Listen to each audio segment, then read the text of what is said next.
Cara, Bom, eu fui descobrir, que eu não sabia, que tu... Primeiro que você já é pastor há mó tempão, né? Eu fui ordenado em 1987. 87 eu tinha 2 anos. Então faz muito tempo. Faz 37 anos. Que você foi ordenado. 36 anos. Mas me chama a atenção que você... eu descobri que tu foi deputado. Sim. Cara, calma aí, cara. Você tava na igreja, cara. O que tu foi se meter com esses caras? Na verdade, eu nunca na minha vida eu tinha pensado na questão política. Eu realmente fazia engenharia, estava no 3º ano de engenharia, quando eu tive um chamado, né, ministerial.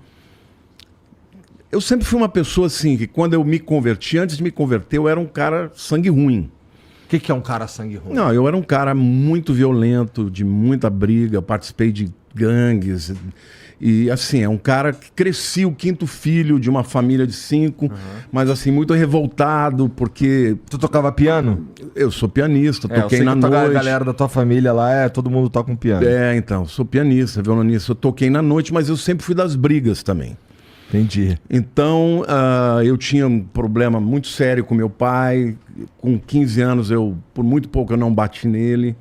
E aí eu falei, olha, a partir de agora você não se dirige mais a mim, porque senão eu vou te matar.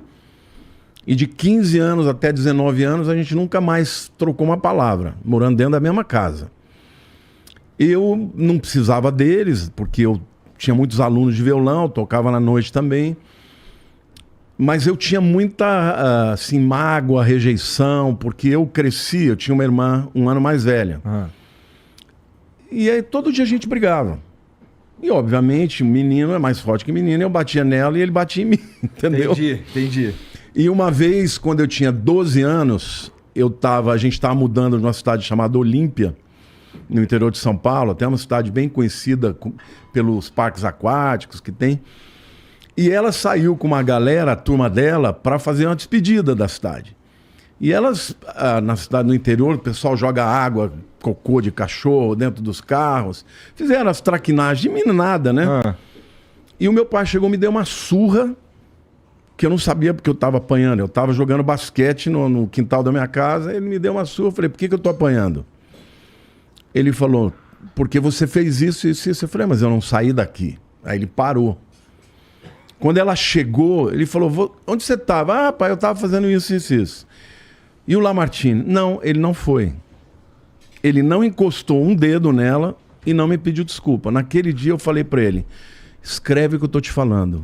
Um dia eu vou te bater, essa surra vai ter volta. 12 anos.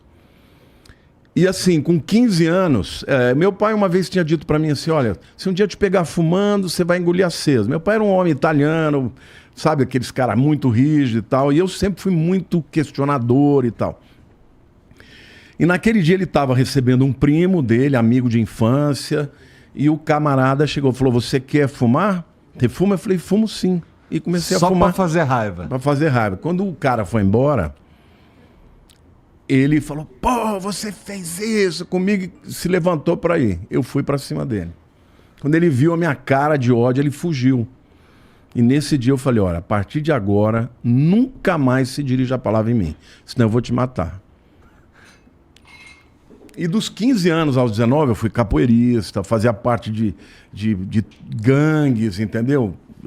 Na escola. Ou seja, a igreja meio que te salvou de tu, sei lá, bater no teu pai, de tu morrer. Não, me salvou porque, na verdade, eu me sentia muito rejeitado.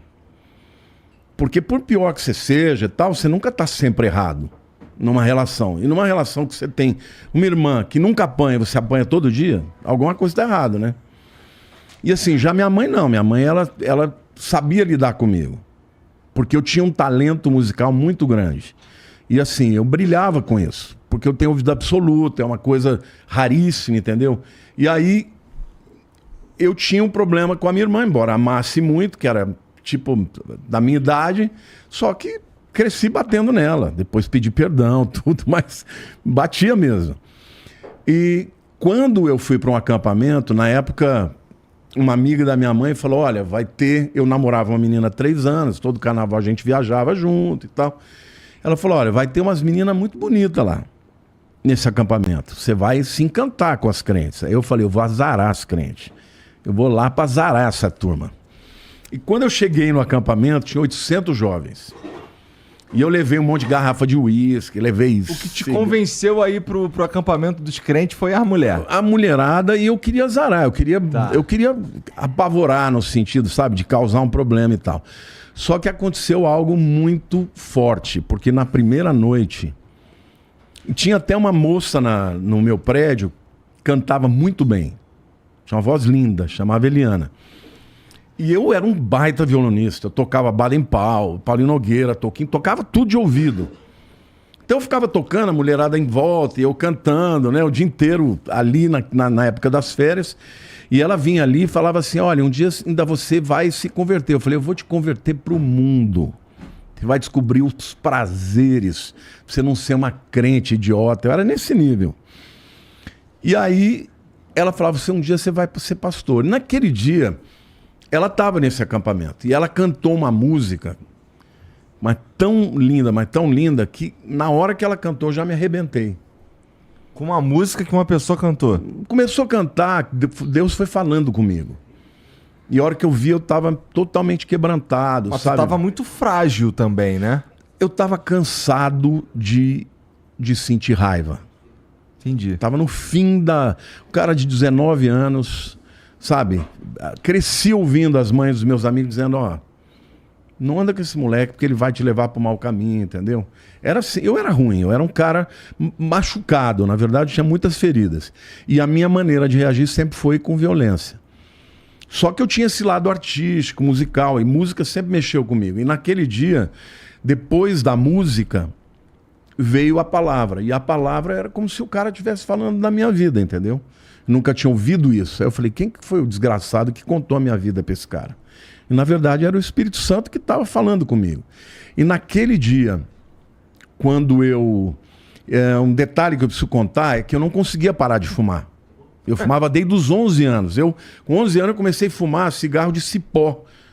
Sabe essas trepadeiras que crescem em árvore? Eu pegava quando ficava sequinho e fumava.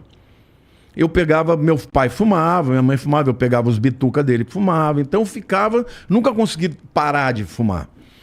E naquele dia, quando o camarada fez o apelo, dizendo, olha, Deus te ama, Deus te perdoa. Eu falei para Deus assim, eu falei, ó, Deus, eu queria muito acreditar que isso é verdade.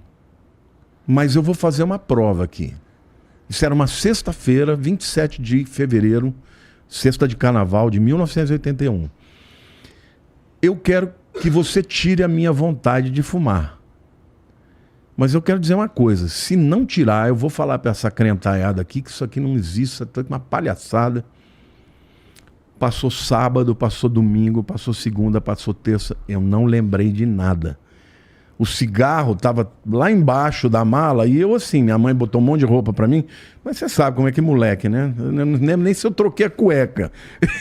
Era todo dia a mesma roupa, ou seja, eu não cheguei lá no fim. Quando eu voltei do acampamento, que nós paramos, o ônibus parou num posto, que eu vi um cara acendendo cigarro, eu comecei a chorar. Porque eu descobri que Deus tinha me aceito. E Igor, nunca mais eu senti vontade na minha vida. Nenhuma vez. Quando eu cheguei em casa, a primeira pessoa que eu procurei foi meu pai. Falei, pai, eu queria te pedir perdão. A partir de hoje o senhor tem um filho diferente. Ele ficou meio assim, né? Falou, o que aconteceu e tal. Aí minha mãe era de origem evangélica, contei para ela, falou, filha, mas a gente fuma, você não vai sentir vontade? Eu falei, mãe, Deus tirou com a mão. É como se eu nunca tivesse fumado.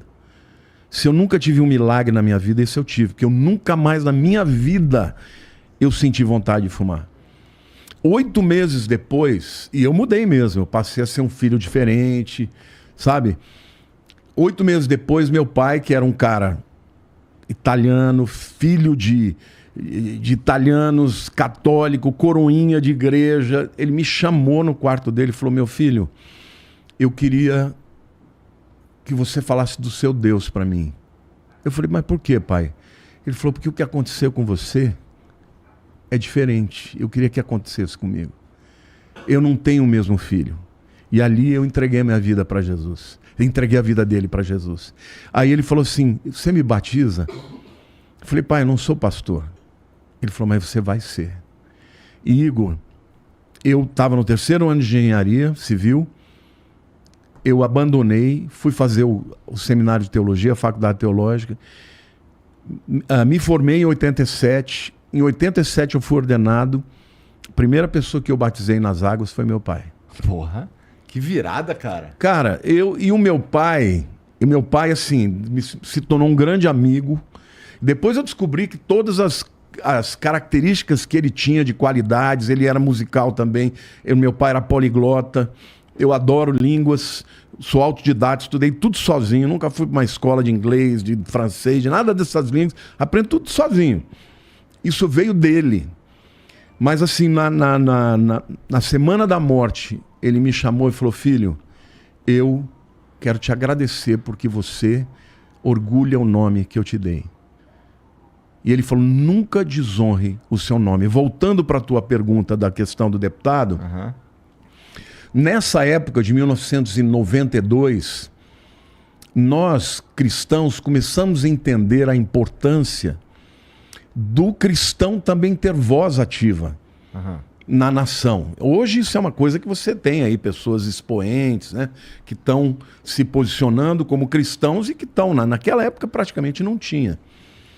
E aí eu fui, me candidatei, fiquei na primeira suplência, mas 2 anos depois me assumi, né, definitivamente, depois me reelegi mais uma vez, até que eu senti de Deus que deveria voltar para a igreja, porque a igreja sofreu muito na minha ausência.